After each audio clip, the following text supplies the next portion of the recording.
Hello everyone, and welcome to Restorative Health Solutions. If you understand what's making you sick, then you can start to understand how to get better. More information is power.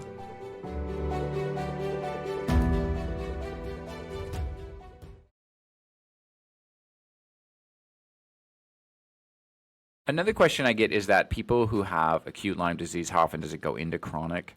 We do have another article on this. So you can get exposed to Lyme, not just in forest. I think what people always think of is they think of like the woods or the forest, which is true, but also tall grasses. Any kind of grass where animals would lay is really prevalent for ticks. And so I think grassy areas get underemphasized and forests get overemphasized.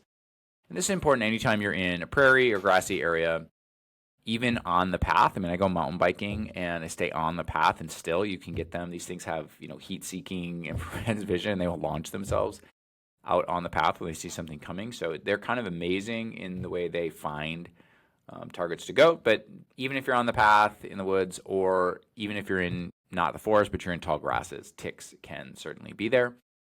And then just need to be conscious if you're having that acute Lyme disease. We know 10 to 20% of them are going to chronic. And that can pop up months to years later where you're getting these joint problems or neurological problems. I think the key for anyone in the Lyme disease world is if you have the bullseye rash, medicine's very good for finding this.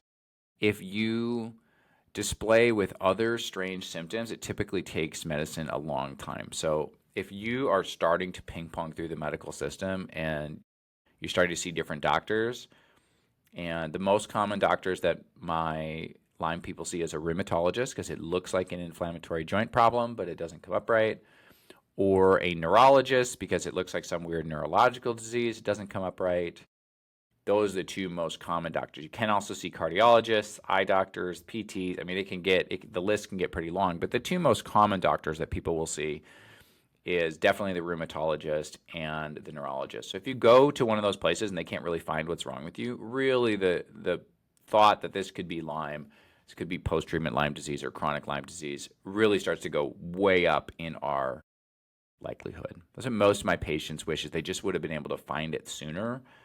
And if you're having mysterious symptoms that doctors can't figure out, very quickly I would run a very thorough Lyme disease test. Remember, it took me and my wife 3+ years to figure out she had Lyme, and we ran so many tests and did so many things before I ran a good Lyme disease test. Just ran the standard one, didn't know it was crummy, didn't know it only tests one species. Yes, it is CDC approved, but that does not really mean, that just means it passed a protocol in 1994. And guys, it hasn't been upgraded in 30 years. I mean, the standard test you're getting at your doctor at Quest, at LabCorp, is 30 years old with no upgrades. And that is astounding to me. So we need to do another article on testing and testing certifications and American pathology certifications, and I'll have that in the hopper. But just know your standard test to your doctor is not great, and you need a test that does multiple species of Lyme. You need a test that does multiple runs for co-infections. You can't just run one test for Lyme, one test for Babesia, one test for Bartonella, and expect that to be thorough, which is a mistake so many people make on the front end. I'm Dr. Warren. I hope that you have found this video helpful.